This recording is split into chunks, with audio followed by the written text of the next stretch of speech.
Hello, everyone. My name is Bridget Cabrera, she, her, hers, and I'm the Executive Director of Methodist Federation for Social Action. MFSA is a national umbrella social justice nonprofit that mobilizes justice-seeking people of faith to take action on issues of peace, poverty, and people's rights. We are so excited to be co-hosting this series of webinars with our partners, United Methodist for Kairos Response. A few announcements concerning our call today.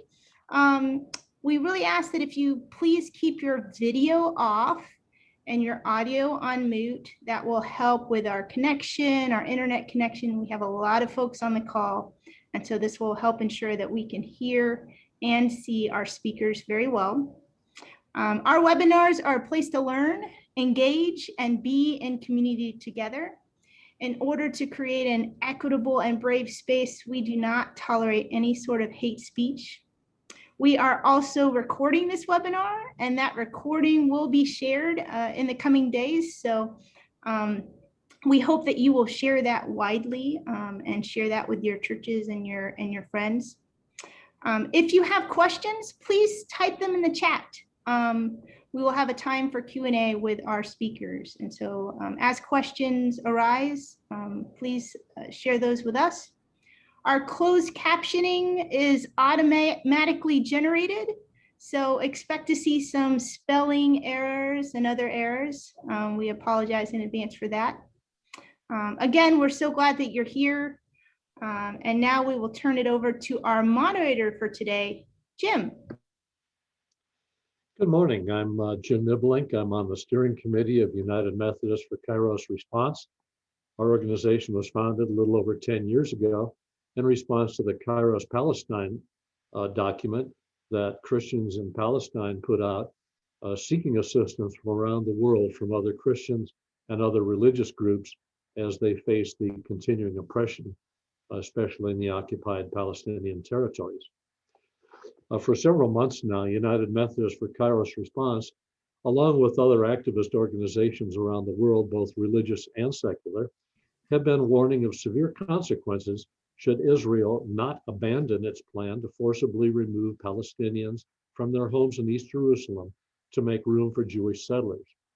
Then on Monday, Israeli troops entered the Al-Aqsa Mosque during the holy month of Ramadan. It's Islam's third holiest site. They were firing rubber bullets and tear gas and injured hundreds of people. Today, there are reports of an ever-growing number of civilian casualties in Gaza as a result of Israeli airstrikes. And yet, in the US, many news organizations continue to tell Americans a false story about unprovoked attacks on Israeli citizens, or at best, suggest that both sides are somehow equally responsible and equally capable of military action. UMKR condemns these misrepresentations of the truth and calls on all people of faith, Jews, Christians, Muslims, and others, to speak out against Israel's policy of racist and violent subjugation of a native people. We pledge to let our leaders know that we stand with the oppressed and that they should too. There will be information placed in the chat box to let you know how to help make this happen. We're fortunate that today's presenters are among our most effective voices of information and protest. Their point of departure will be the findings of a recent report by the Nobel Prize winning organization, Human Rights Watch. They are Phyllis Bennis and Philip Farah. Phyllis directs the New Internationalism Project at the Institute for Policy Studies, focusing on the Middle East, US wars, and United Nations issues. In 2001, she helped found the US Campaign for Palestinian Rights, and now serves on the National Board of Jewish Voice for Peace. She works with many anti-war and Palestinian rights organizations, writing and speaking widely across the US and around the world. Phyllis has written and edited 11 books. Among her latest is the just published 7th updated edition of her popular book, Understanding the Palestinian-Israeli Conflict. Philip Farah is a co-founder of the Palestinian Christian Alliance for Peace, a founding member of the Washington Interfaith Alliance for Middle East Peace, and a much sought-after speaker and leader who has worked with many Christian activists and denominations. Philip was born and raised in East Jerusalem and immigrated to the US in 1978 at the age of 27. He has lived, studied, and worked in several countries in the Middle East, now works as a natural resources economist in Washington, D.C. After Phyllis and Philip share their insights with us, we will have an opportunity to ask questions. Please use the chat box to post your questions. We ask the chat box not be used for discussions so that the chat is kept free to let folks write their questions. Phyllis will start us off, please. Thanks very much, Jim.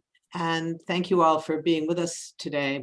We didn't know when we planned this that it was going to be in the middle of this latest sets of Israeli violations. I'd like to thank the Methodist Federation for Social Action and the United Methodist for Kairos Response for putting this together. It's such an important moment for us to be talking about this. You know, I would start with the notion that history is determined by when you start the clock. We've been hearing a lot about how this all started when Hamas rockets were fired at Israel. And of course, we know that that's not when it started, that it started, if we look just at this set of events, it started at the beginning of Ramadan when Palestinian families were for the first time prohibited from carrying out a longstanding tradition in Jerusalem, which is to gather for the iftar meal, the sunset meal after fasting all day during Ramadan, at the steps of the Damascus Gate. And suddenly that was blocked off, and it became a point of tension. And then the police turned loose essentially a massive march of settlers, Israeli settlers, who marched through the Palestinian areas. This is occupied Palestinian Jerusalem, occupied East Jerusalem, shouting death to the Arabs and beating up people as they saw them. So we have to be clear that this was sort of the immediate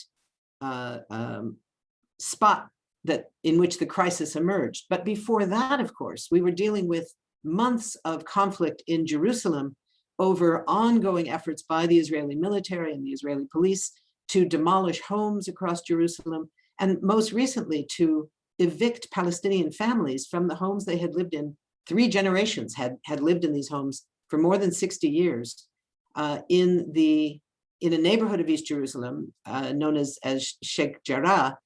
And the settlers were allowed to simply go in and physically remove people. This is now being challenged. And on Monday, it was anticipated that the High Court would make its ruling, as it usually does. It rules in favor of the Israeli settlers, the Jewish settlers, with full discrimination against the Palestinian residents. That decision was put off for a month. But at the end of the day, that also wasn't the beginning of what we're dealing with, because all of this takes place in the context of ongoing settlement expansion, colonialism, apartheid, very much what we're going to be talking about today as we look at the new Human Rights Watch report on apartheid. But just a couple of points on what we're seeing in the ongoing violence that's happening today, particularly in Gaza. This is not about, as Jim sort of implied, this is not about 2 equal sides. You know, this is not about, I don't know, maybe Peru and Ecuador in a border dispute or something like that. This is about an occupied population being assaulted by the illegal occupier. In the context of international law, that's what we have to be looking at.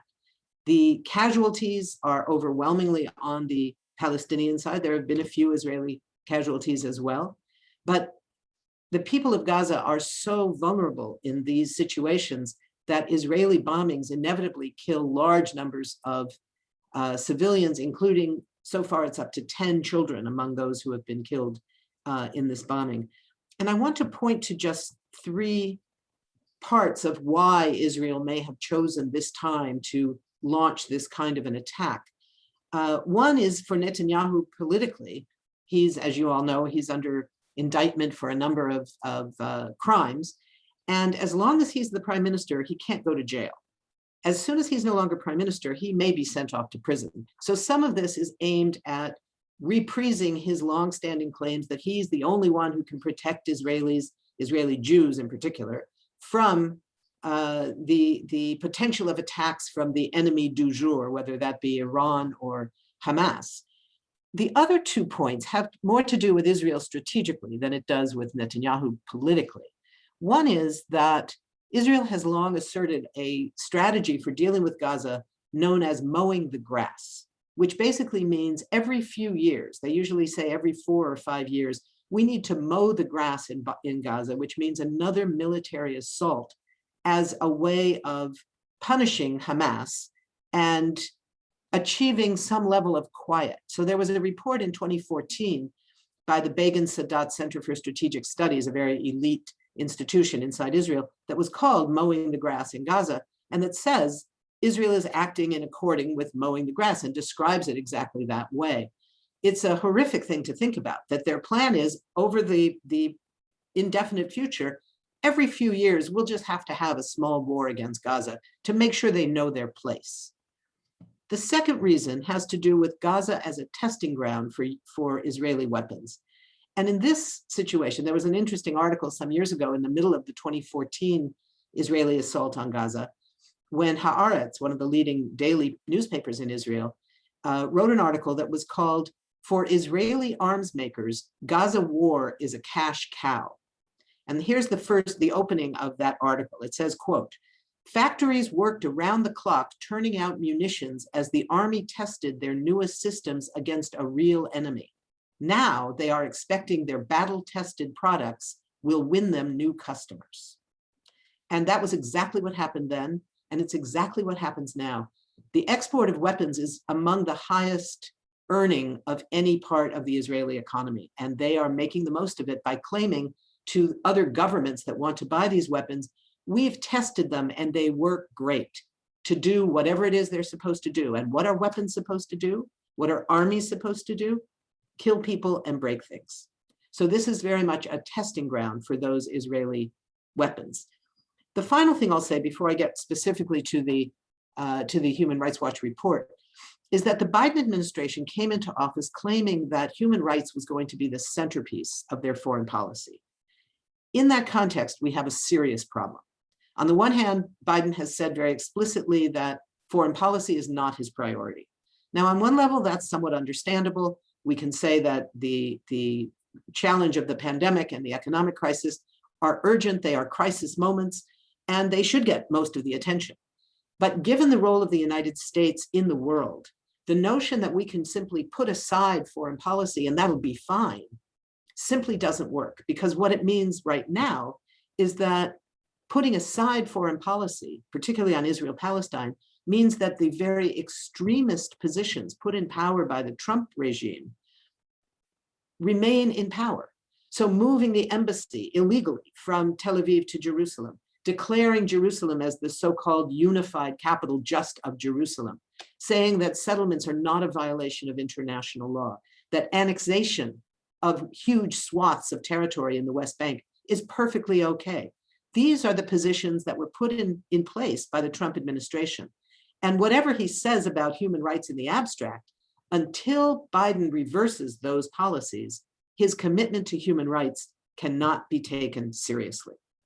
So it's in that context that I want to shift gears a little bit to talk more specifically about the new Human Rights Watch report that was issued several weeks ago. Some of you may have had a chance to read through it. It's incredibly long. It's more than 200 pages long. And in my view, it's really not necessary to read the whole thing. The key thing are the findings, because the stories they tell, they're compelling and they're powerful and they're worth reading when you have the time. But it's also true that these are not new findings. These are not new pieces of evidence. Many organizations, both those who have identified Israeli crimes as including the crime of apartheid, like the Israeli human rights organization B'Tselem, and lots of Palestinian and South African and other activists and analysts have used the understanding of apartheid as the best description of what Israel is doing for 20 years or more. So this is not new. What's new, and the importance of it, is that Human Rights Watch is the most influential human rights organization, certainly in this country and probably in the world. It's the biggest, it has the most access to power. So when an organization that has traditionally been very cautious in their criticisms of Israel, they've made certain criticisms, but they've been very careful, they have not made conclusive judgments, etc. When they change, and they do that, this means a huge change. And it means that it's very difficult for those in power to ignore what they're saying. So the two key findings of this long report are, number one, that Israeli policies maintain the intention of maintaining domination of Jewish Israelis over Palestinians in all of the territory that Israel controls. That means the 67 borders within Israel and in the occupied Palestinian territory, the West Bank, Gaza, and occupied East Jerusalem. The second thing is Israel is guilty of the crime of apartheid. Those are the two most important findings in this report. Now, there are other things. They talk about discriminatory intent that's designed to maintain what Human Rights Watch calls systematic domination by Jewish Israelis over Palestinians. That's a really powerful description. And it says that that happens in both inside Israel and in the occupied territories, and that that equals the crime of persecution, where it's linked to grave abuses of human rights in the occupied territories. So it rejects the argument that Israeli government actions are only about security. That's the only concern. They go on to say that the Israeli government, quote, grants Jewish Israelis privileges denied to Palestinians and deprives Palestinians of the fundamental rights on account of their being Palestinian. So it's not about security, it's about who they are, that Jews are privileged over Palestinians. And these violations, and this is documented at great length in the report, include issues of land, issues of residency, crucially the right of return, the right of families to be together, the right to return to the country in which they were born and from which they were, or their ancestors were expelled in 1947 and 1948. And crucially, this part about the right of return, the Human Rights Watch in the past has also recognized the right of return in a softer way. But in this context, for the first time, they linked Palestinian refugees with the Palestinians living under military occupation and Palestinians living as second and third class citizens inside Israel as a unified people. So they're saying that this discriminatory intent, this issue of domination, involves all Palestinians, so that Israeli Jews are privileged over all Palestinians, including those that don't even live there. That's a huge, important point. Now, the recommendations are the other crucial part. They have recommendations for Israel, for the United States, for the International Criminal Court, for the United Nations. It's a whole long, long list, and I won't go through all of it. But let me just point to a couple of things. For Israel, and I'll go through this one in more detail, they call on Israel to dismantle all forms of systematic oppression and discrimination that privilege Jewish Israelis at the expense of Palestinians and that otherwise systematically violate Palestinian rights in order to ensure the dominance of Jewish Israelis, and to end the persecution of Palestinians, including, and here's what they say they have to do, ending discriminatory policies and practices in such realms as citizenship and nationality processes. That one is important because we hear often that Palestinians inside Israel, they're equal because they're citizens, they can vote. And it's true, they can vote, unless they live in Jerusalem, in which case they're not citizens, they're only permanent residents. But if they live elsewhere inside Israel, they are allowed to vote, they're allowed to run for office, and they have representation in the Knesset. But they don't have equal rights because there are nationality rights that are separate. That's what this references to. Citizenship and nationality processes. Some things are not only available to citizens, but they are available only to some citizens, those with Jewish nationality. Judaism is considered a nationality in the Israeli context. So they have to end those practices, including protection of civil rights, freedom of movement, allocation of land and resources, access to water, electricity, and other services, and granting of building permits. So it's a very long range. They call for the repeal of the 2018 nation-state law that expressly stated that only Jews have the right of self-determination inside Israel, and no one else, including other non-Jewish citizens, namely the 20% of Israeli population that happen to be Palestinian. And they call on Israel to recognize and honor the right of return of Palestinians who fled or were expelled in the 1947-1948 war known as the Nakba, the catastrophe, and to enter and live in areas where they or their families live. So it's a huge shift for Human Rights Watch to make these demands on Israel. They go further, they call on the International Criminal Court to investigate and prosecute individuals regarding the crimes of apartheid and persecution in both Israel and the occupied territories.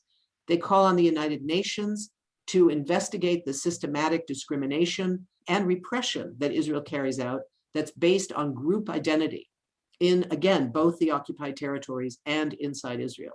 And they call for the appointment of a global envoy to identify the steps that nation states, governments, and judicial institutions should take to prosecute the crime of apartheid. They call on governments around the world to impose sanctions, including travel bans and asset freezes on Israel to stop these violations. And they call for conditioning arms sales and military aid on Israel's carrying out actual steps to end these crimes. And they call on governments around the world to charge Israeli officials for these crimes based on the principle of universal jurisdiction. Okay. Then they call on corporations. Am I getting close here? That provoked a question. Do you think there's growing recognition among U.S. elected representatives of human rights violations by the Israelis, or are they blind to it? They're absolutely not blind to it. They're not always, mostly, they're not willing to move on it, but they know. They mostly know. Now, there has been a huge change, partly because there are some new members of Congress who come in as real champions of Palestinian rights, including one Palestinian, Rashida Tlaib from Detroit, who is a daughter of Palestinian refugees. And I think there are more Palestinian supporters now. There is a bill pending by Representative Betty McCollum, and Betty McCollum also has identified the Israeli actions as apartheid, as have leading faith leaders, including Reverend William Barber, the co-chair of the Poor People's Campaign. So there is a shift underway in Congress, and I think that the fact of that shift is both part of a broader shift in discourse that's been underway in this country for a long time, as is the Human Rights Watch report itself. And I'll end with the understanding that what we're seeing right now is a moment when those 20, 25 more years of the work of Palestinians like Philip and many others, Palestinian rights organizations, and many others have changed the political discourse in this country at the public level, particularly in the Jewish community and the African American community. Massive changes underway in those communities. And in the media, which is still problematic, but is way better than it used to be. And very slowly, we're finally getting to the point where there is policy change looking like it might be possible as well. So the changes have been huge, and Human Rights Watch report is both a sign of that growing change and will push that change even further. So I'll stop there and we can go back in questions. Thank you. Okay, thank you, Phyllis. Let's turn to Philip for his insight now. Did I unmute myself successfully? Yes, I did. Can you hear me well? Can you hear me well, everybody?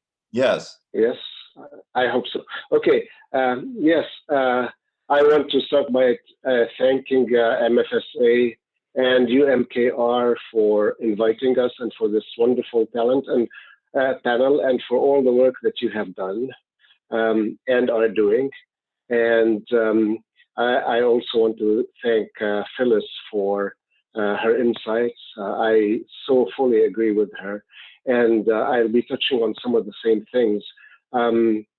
Regarding Gaza, it wasn't only a testing ground, not only Gaza, but all of Palestine, not only a testing ground for Israeli weapons, but also for American weapons.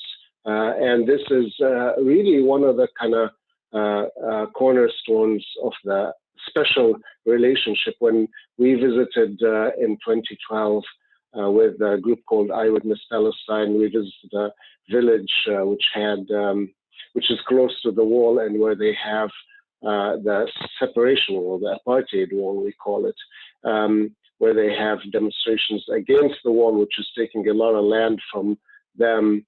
They showed us maybe like scores of tear gas canisters that many of which are made in the United States. And they really are like, you know, they use the Palestinians as guinea pigs for these American weapons. Anyway, I also wanted to say that my relationship with UMKR goes a long way back, 2012. In fact, my group, Palestinian Christian Alliance for Peace, was partly the brainchild of Mark Harrison, who told us that in preparation for the General Conference in 2012, it would be good to hear the voices of Palestinian Christian Americans, and that was one of the motives for us starting this group. I also want to say just a few words about the situation in Jerusalem today. We have been very involved in organizing the protests all around the country, actually, and a petition for what's happening in Silwan and Sheikh Jarrah, and now Gaza, of course. Actually, UMKR was heavily involved in the leadership of the preparations. We put out a petition. We had an initial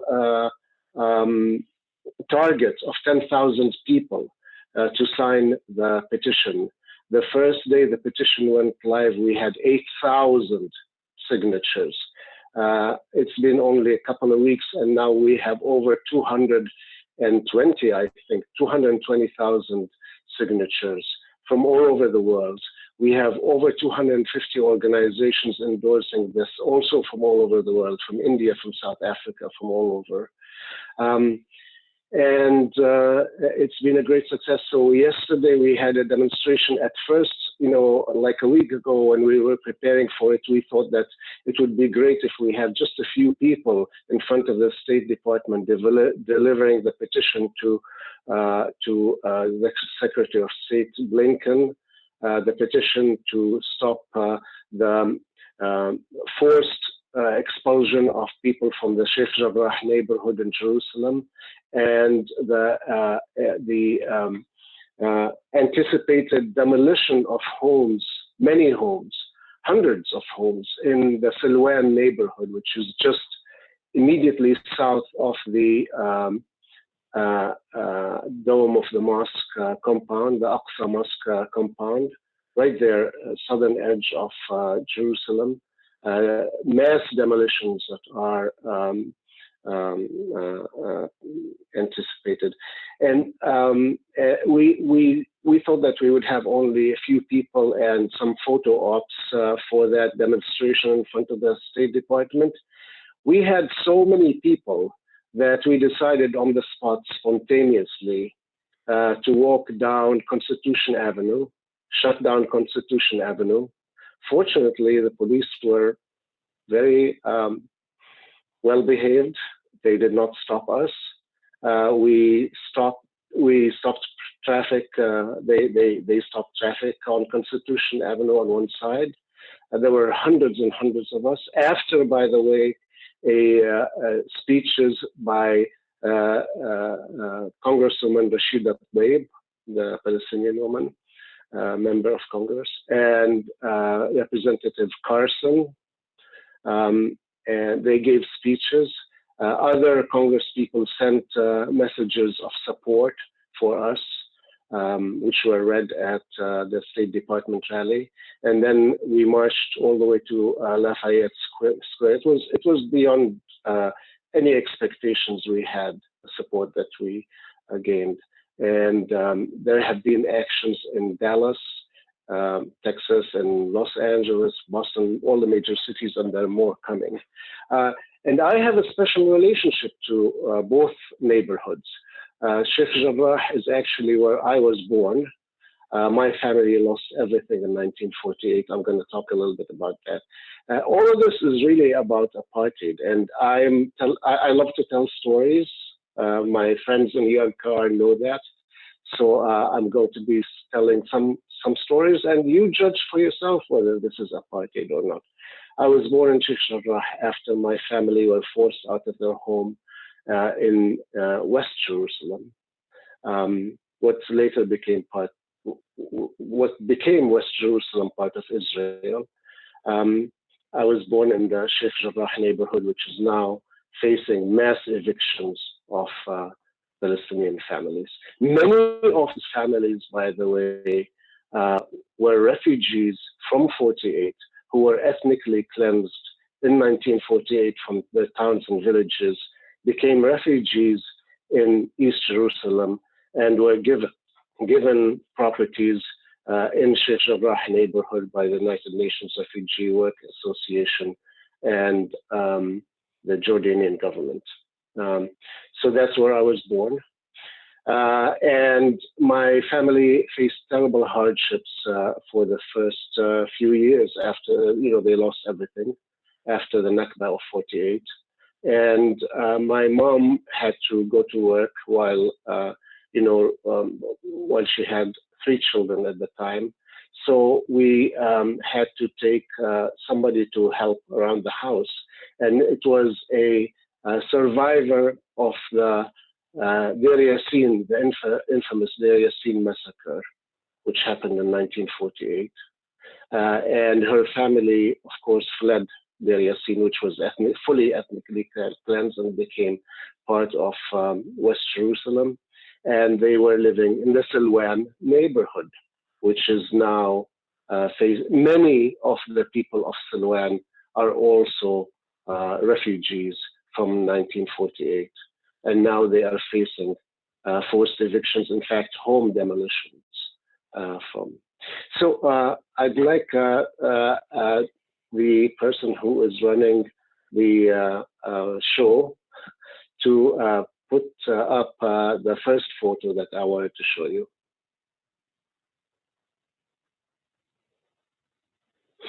Okay. Yeah, this is the house.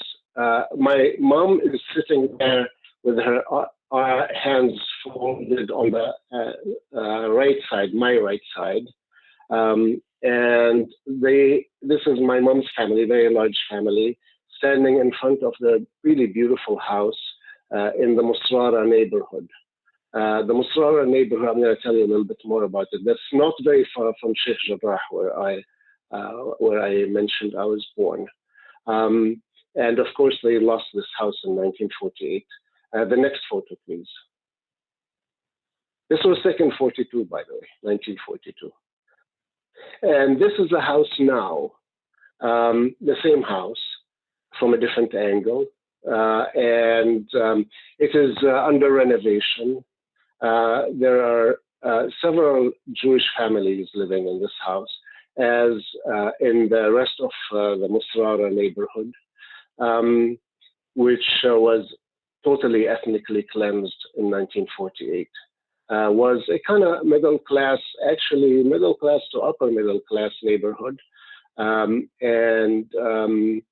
now, and right after 1948, it was all the homes, the Palestinian homes there, were given to refugees, to Jewish immigrants from North Africa.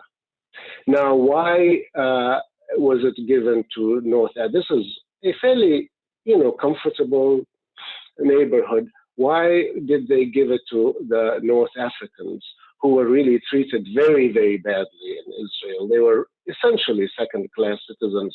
When they came into Israel, they were sprayed with DDT because of the racism of European Jews towards them, and they continue to be discriminated against. The Musrara neighborhood was given to Jews from North African countries, basically Arab Jews, really, who spoke Arabic, celebrated weddings with Arabic music and ate Arabic food and had lived in North Africa with their Muslim neighbors, on equal footing. It was because this neighborhood was really right at what became the border between 1948 between Jordan and Israel. And it was a dangerous neighborhood. Europeans didn't want to live there. Plus, the utility services for the Masara neighborhood were out of East Jerusalem. And so the utilities were disrupted. And okay, this house, which my family lived in, and they had a couple of tenants, now became the home of 5 or 6 or even more Jewish families crammed together in tight quarters with inadequate utility services, as I said, and under really extreme conditions. And it became the neighborhood from which emerged the Israeli Panthers, the black Panthers of Israel, who, because of the discrimination against Mizrahi Arab Jews, started this group, to protest the conditions, the miserable conditions that were imposed upon them by the Israeli regime. Just to give you an idea. Okay, now, irony that this neighborhood has, you can go to the next picture. Yes, this is a very good friend of mine, Israeli friend, who was one of the founders of the Antarin Hashaharim, the Israeli Black Panthers, who were vilified, of course, by the Israeli establishment. He and I, in 2019, co-led a tour of the Masara neighborhood with a group called Eyewitness Palestine. And he explained to us how they grew with terrible unemployment and, like I said, bad utilities, cramped and high crime, etc. And he was one of the founders of the Black Panthers. Now, the irony is now that Musrara neighborhood, from which my family were evicted, the neighborhood where he grew as a young child, coming from North Africa and speaking only Arabic at the time, and some French, I think. Now, the irony is that now this neighborhood is prized neighborhood because it is in the heart of Jerusalem. So there's gentrification taking place. And, the Jews of basically the Arab Jews are being, basically driven out of the neighborhood to make way for, better off people who can afford, and like I showed you earlier, in the earlier photo, the house of that belonged to my family is being renovated to make way for wealthier people, who in the process of gentrification, which of course we are experiencing here in the United States. I wanted to ask you, that's enough of the photos now, thank you. I wanted to ask you if any of you have seen the series Exterminate All the Brutes. Maybe you can write in the chat box. I actually have not, but I heard the director Raoul Peck, who directed the series, the documentary series, talk about it, and it is really powerful. And there are so many similarities, between what the genocide and the ethnic cleansing that happened in various places around the world, with neocolonialism, with settler colonialism. Apartheid and settler colonialism really go together in Israel. They are the foundation of the Israeli state. And hopefully some of you are familiar with the series, basically detailing a totally different version of American history, which we do not learn, which our children don't learn about in the Disneyfied version of history that they learn in their schools. So you know, the idea is to have maximum land and maximum control over resources with minimum of the native population. It was really, you know, without that genocide, basically, of the native people of the United States, the wealth that was accumulated to start what became the United States of America would not have been possible. And in the exact same way, the success, the great success of the Israeli state would not have taken place had there not been mass eradication of Palestinians.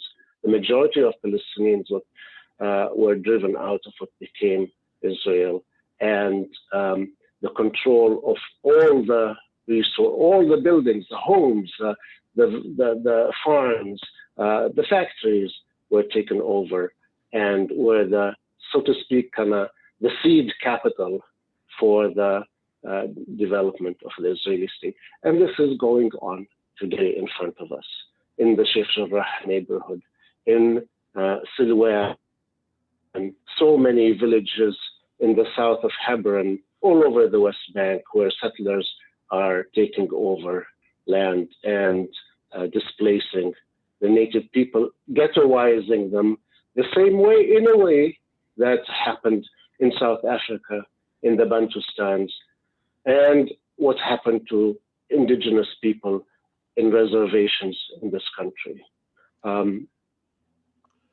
All right, well, thank you, Philip. We have dozens of questions, and we'd like to move to those now. One of the first ones has to do with the Human Rights Watch document. Are you optimistic that that global report is going to have much of an impact on the U.S. leaders, bureaucrats, politicians, and so on, as they move forward? Do you think that that document is going to have a positive influence relative to the plight of the Palestinians? Yes, I do definitely believe that. And I think that, you know, in line with what Phyllis said, the way I see it, you know, there are two kind of polar opposites. You have the establishment of the media, you have the establishment of the governments, and you have the establishment of actually the churches as well, on the one hand, and you have the grassroots on the other hand. And on the grassroots level, we are doing extremely well, as evidenced by the demonstration that I mentioned yesterday. Not only were there hundreds of Palestinians in that demonstration, there were hundreds of, I was stunned by how many young people there were, young people who are not Arab Americans. In fact, quite a few Jews. There were, of course, the Hasidic Jews from New York who come to a lot of these demonstrations.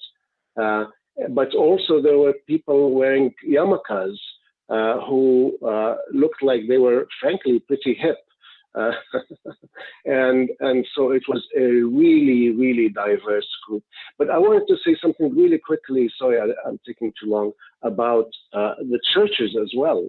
And of course, like there was Rashida Tlaib and Representative Carson with us at the rally on the one hand, and we were shouting slogans at Blinken on the other side of the street. So that's kind of symbolic of that divide.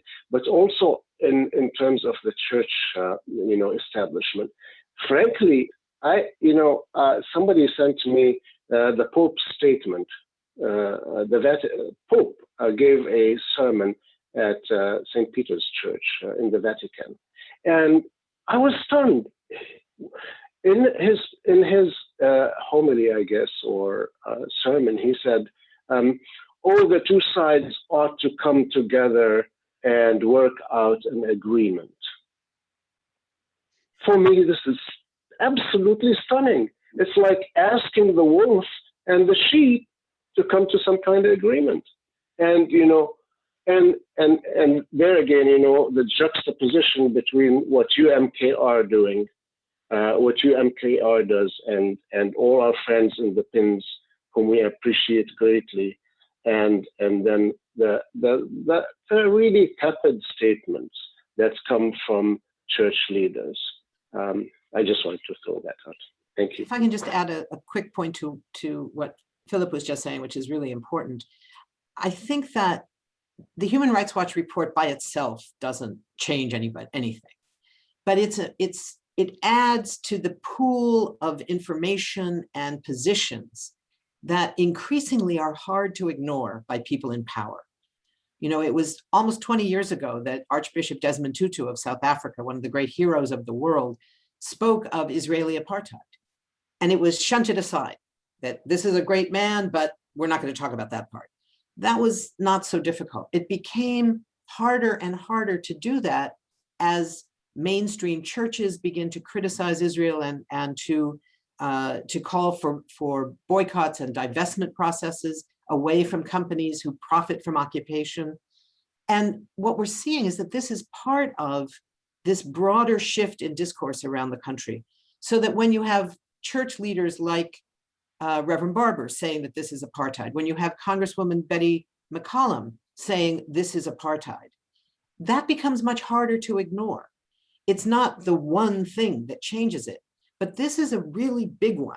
This is much bigger than one church leader changing their mind or one small solidarity organization forming somewhere. All of those things are important. They are all part of this stream of changing language, changing discourse, crucially changing understanding. But when an organization as powerful as Human Rights Watch, that has been known for being reluctant to criticize Israel very harshly, that's what makes it so important. It's precisely who they are. It's not that what they said is so new and different. It's that who was saying it makes it so important. Good, thank you both. What do you think that supporters of the Palestinian cause here in the U.S.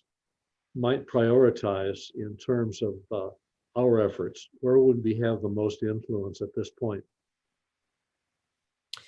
You know, at the very beginning when I spoke, I talked about understanding that history is determined by when you start the clock.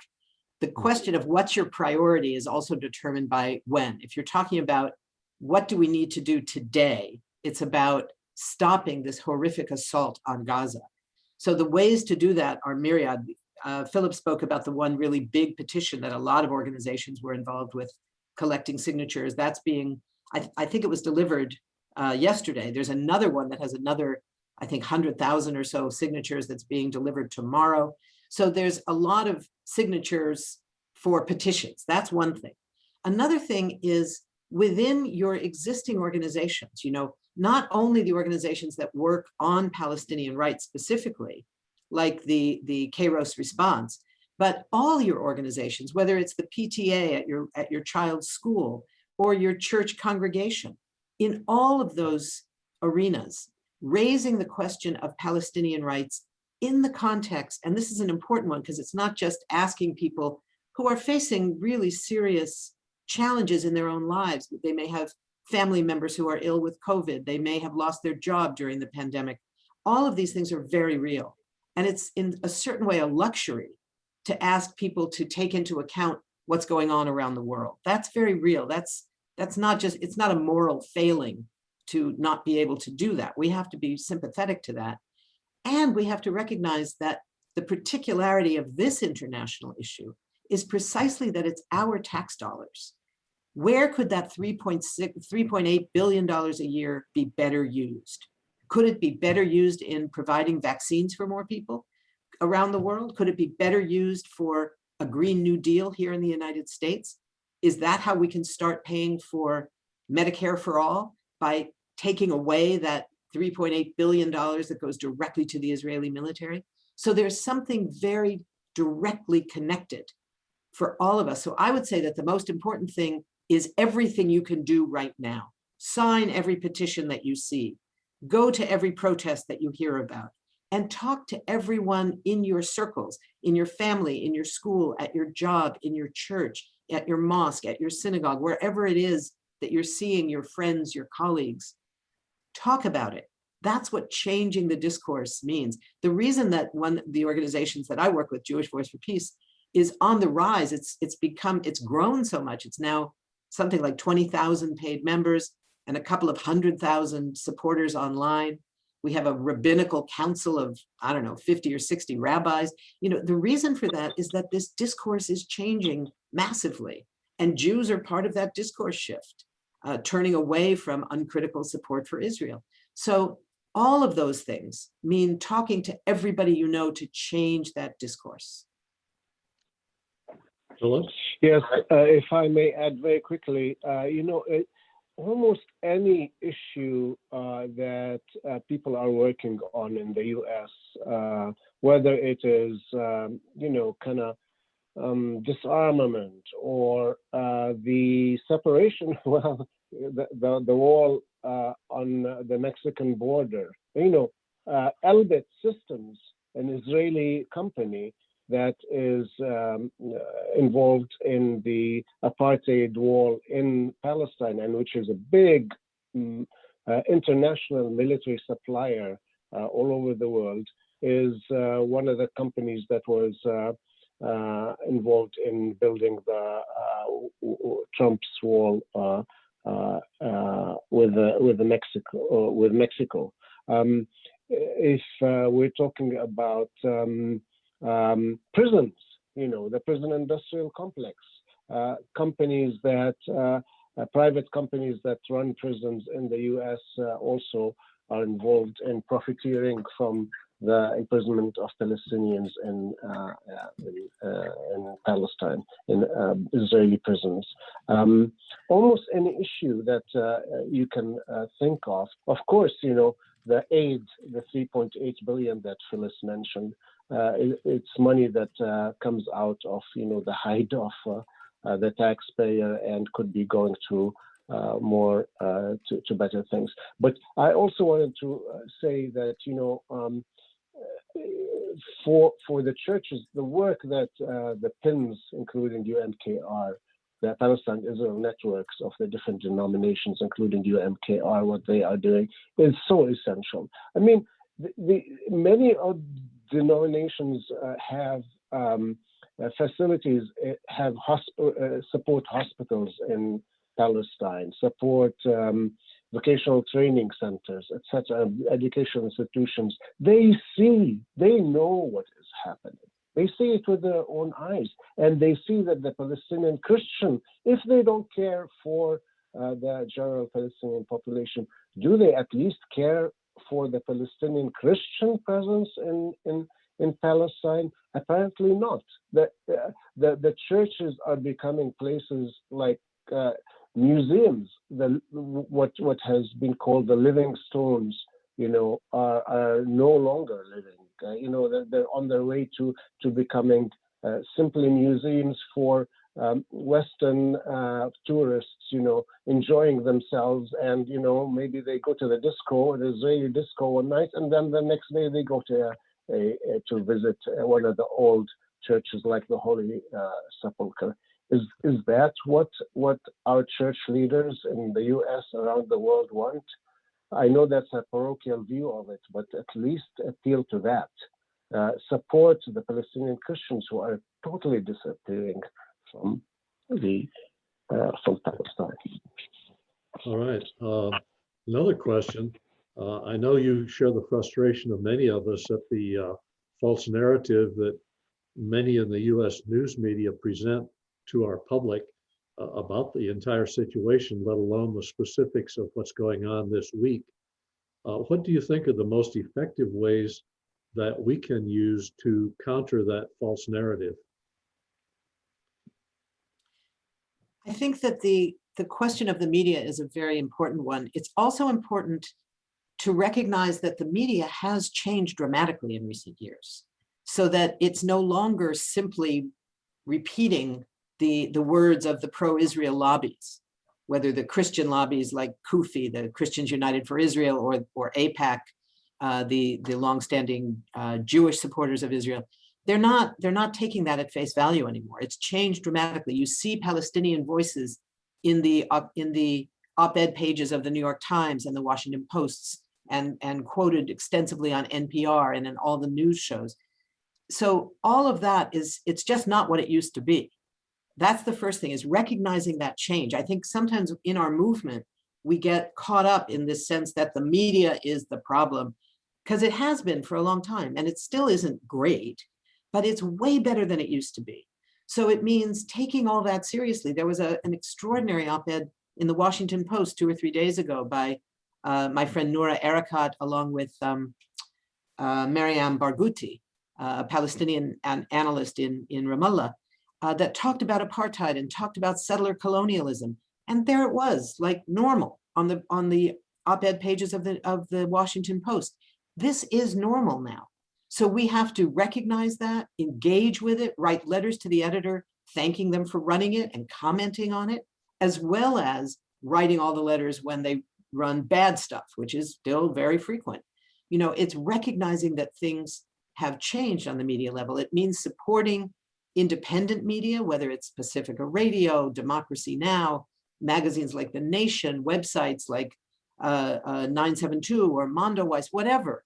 All these alternative sources are important, and recognizing that we can have this kind of influence on the mainstream media as well. One of the things that we saw for the first time in the Israeli assault on Gaza in 2008 and 9, Operation Cast Lead, one of the first things Israel tried to do was keep out the international press, because they knew what the consequences would be if people saw the consequences, the results of what they were doing. It turned out that for the first time, they were unable to do that. Not for lack of trying, but because social media was already a thing. It wasn't what it is today, but it was huge. And people across Gaza had computers and had cell phones, so that when the electricity came back on for an hour, which it didn't very often, but it did occasionally, the first thing people would do would be to power up their cell phones so they could send their video out into the world. Israel couldn't stop that. They couldn't stop the New York Times from having front page articles throughout that crisis written from inside Gaza under the bombs. Why? Because they had an ongoing full-time stringer for the New York Times, who had been working for them for 2 years, who happened to have been born and raised in Gaza and still lived there with her family. So they weren't able to prevent that sort of thing. So the goal of media suppression these days, in the era of social media and of online resources, simply isn't there as much anymore. Yeah. Thank you, Phyllis. Philip, comment on that? You're muted.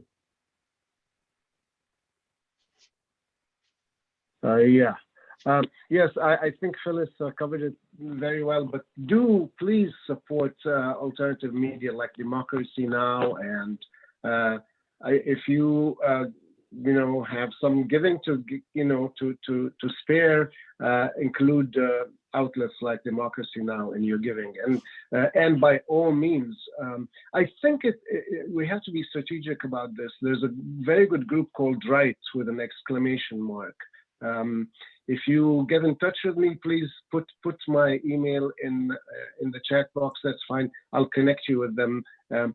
Strategic in the sense of targeting media outlets like PBS Nightly News, is it? Which is fairly decent on many issues, but not at all on Palestine. But definitely also do write letters thanking outlets, even mainstream outlets like the Washington Post and NPR occasionally, unfortunately, for the good coverage that they give. Thank you.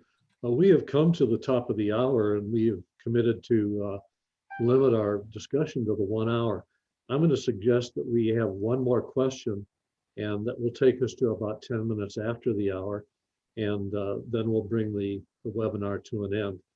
The last question then has to do with BDS, the Boycott, Divestment, and Sanctions Movement.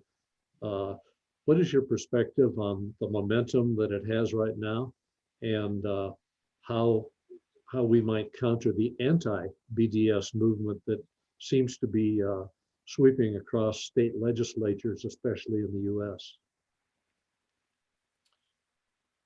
Philip, do you want to go first, or?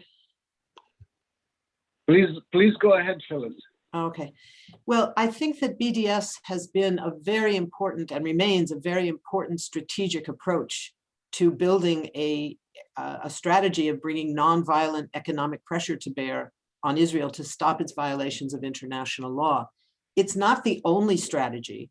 It doesn't, for example, in this country deal, although you can make the argument, but it's a bit strained, it doesn't deal with the urgent necessity of focusing on the question of US military aid to Israel.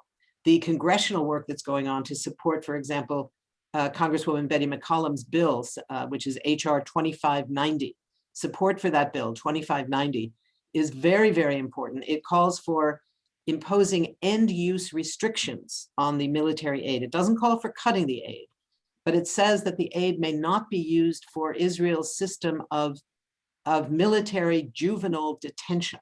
Israel is the only country in the world that has a juvenile detention system within the military, where children as young as 12 are routinely arrested, often at 2 o'clock in the morning, held and interrogated away from their parents, taken inside Israel, out of the occupied territories, made to forced to sign confessions in a language they don't speak.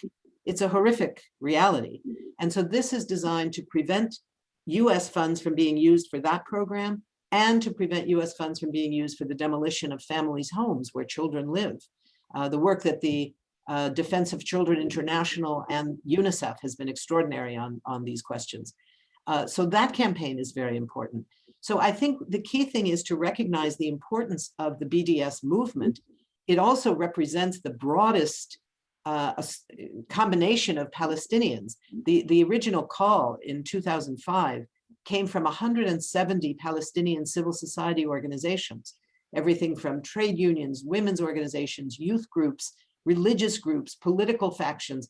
Everybody signed on to it. And as far as I know, correct me if I'm wrong, Philip, I think it's the only strategic call that has ever had that breadth of support from every Palestinian side in the occupied territories, in the refugee camps, inside Israel, pretty much everywhere. And it's the reason I think that we're seeing such a harsh crackdown, particularly on students who are more vulnerable, and academics, both teachers and students. They're vulnerable, and so they're the subject of attack because the BDS campaigns are working. It's creating enormous educational possibilities for people to learn about what Israeli practices, whether you call it apartheid or you call it occupation. People are learning about what it represents. The irony is, of course, that the targets of those campaigns on college campuses, there's a lot of campaigning, for instance, against Sabra hummus. It's an Israeli company that makes a particular brand of hummus. And it's a great campaign for educating people about what Israeli policies mean for Palestinian lives. It hasn't had a real impact on the Israeli economy, and it's not going to, frankly. But that's not the only reason for doing a BDS campaign. The irony is that there are BDS campaigns that are having a real impact on the Israeli economy, and they're largely the ones carried out by the churches, who control, among other things, enormous retirement funds, millions of dollars in investments. And when those investments are made to have social responsibility requirements that prohibit them from investing in companies that profit from occupation, that's serious. So why are the churches not being targeted the way the students are? It's because the students are vulnerable. So I would say that churches who are doing such extraordinary work to build BDS campaigns, whether they use that term or not, boycott campaigns, divestment campaigns within their church structures, should also play some role in helping to defend the students and the professors who are the ones taking the brunt of these anti-BDS attacks across the country. I have really very little to add. I just want to recognize David Wilder a Methodist friend who I think was calling for BDS, for a BDS approach. I think he is on this call. Before many Palestinians were doing so. And I agree fully about the importance of the work in the churches. I agree with Phyllis. And I think that, you know, like, for example, UMKR, I think probably had one of the very best websites on on which products to boycott. And hopefully it has been updated. I haven't checked it in a while. Please just keep doing what you're doing. Okay. Well, we thank you both very much. It's been very informative. Thank our audience as well. And we remind you that this webinar has been recorded. You can also download and save the chat room if you want to. We'll have this posted for review within the next week or so. And I want to again thank the presenters, Philip and Phyllis, and everyone who attended. We'll turn it back over to Bridget Cabrera now for MFSA. Thank you.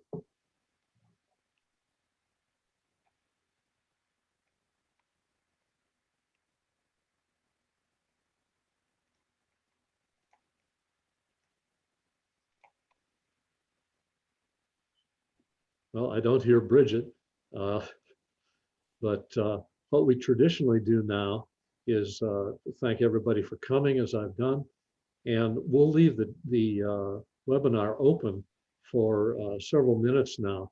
If you would like to just simply exchange greetings with each other, feel free to unmute yourself and turn your cameras back on, and you'll be able to see some of the folks who are here. We had about 160 in attendance, and so we'll be around for a few more minutes just to chat with each other and share amongst ourselves. Thanks very much. Thank you, everybody. I do have one quick announcement. I couldn't get myself off mute quick enough, and I couldn't. There's so many people on this call that I couldn't find myself to put me back on the thing. But if you live in Chicago, or if you know folks that live in Chicago, there is going to be a rally today at 4 p.m. Central Time, hosted by the Chicago Coalition for Justice and Palestine. I'm going to put this in the chat, and so feel free to share this with folks you might know. Oh, I see Alka has shared some things, so thank you, Alka. And Alka, if you want to say a few things when we all socialize, you can do that as well. So thank you, everyone, for being here.